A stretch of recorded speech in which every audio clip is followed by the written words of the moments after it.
الاحتباس الحراري. الاحتباس الحراري في الطريق. معظم العلماء اليوم متفقون. ولكن ماذا ولكن ماذا ستكون عواقب ضربة الشمس هذه على النظم الإيكولوجي للكوكب؟ هذا هو مكان الهيئة الحكومية الدولية المعنية بتغير المناخ IPCC، وتعمل منظمات بيئية مثل الصندوق العالمي للحياة البرية، ولهم استنتاجات مثيرة للقلق. مع ارتفاع درجات الحرارة والأنهار الجليدية والثلوج الأبدية في جبال الهيمالايا سوف تذوب بشكل واضح.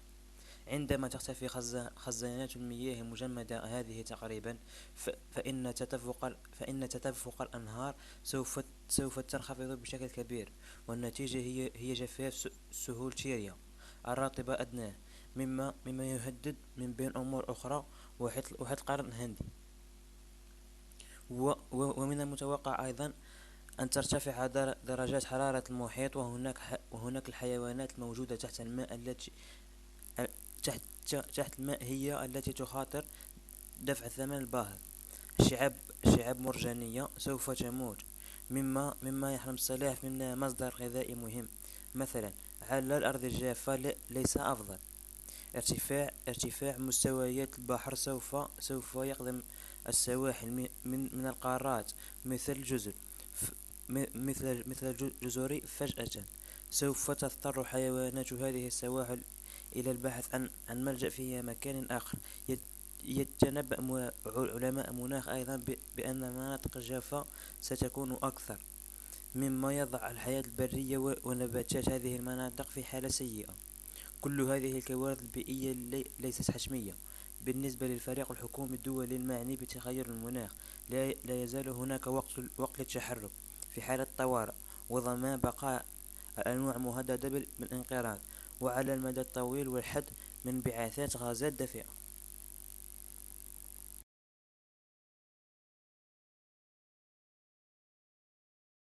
Le réchauffement climatique. Le réchauffement climatique est en marche, la plupart des scientifiques sont aujourd'hui d'accord. Mais quelles seront les conséquences de ce coup de chaud sur les écosystèmes de la planète? C'est là-dessus que le groupe d'experts intergouvernemental sur l'évolution du climat, GIEC, et des organisations environnementales comme le Fonds mondial pour la nature ont planché. Conclusions sont alarmantes, avec la hausse des températures, glaciers et neiges éternelles de l'Himalaya vont fondre à vue d'œil. Quand ces réservoirs d'eau gelée auront presque disparu, le débit des rivières diminuera nettement. Résultat, un assèchement des plaines humides du Térail en contrebas, menaçant entre autres le rhinocéros indien. La température des océans devrait elle aussi grimper. Et là, c'est la faune sous-marine qui risque de payer le prix fort. Les coraux astérisques vont mourir, privant les tortues d'une importante source de nourriture par exemple. Sur la terre ferme, cela va mieux. La montée du niveau de la mer grignotera les littoraux astérisques des continents comme des îles. Du coup, les animaux de ces côtes devront trouver refuge ailleurs.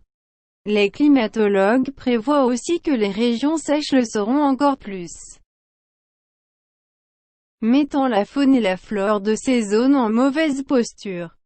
Toutes ces catastrophes établent astérisques. Pour le GIEC, il est encore temps d'agir dans l'urgence, en assurant la survie des espèces menacées, à long terme, en limitant les émissions de gaz à effet de serre. A.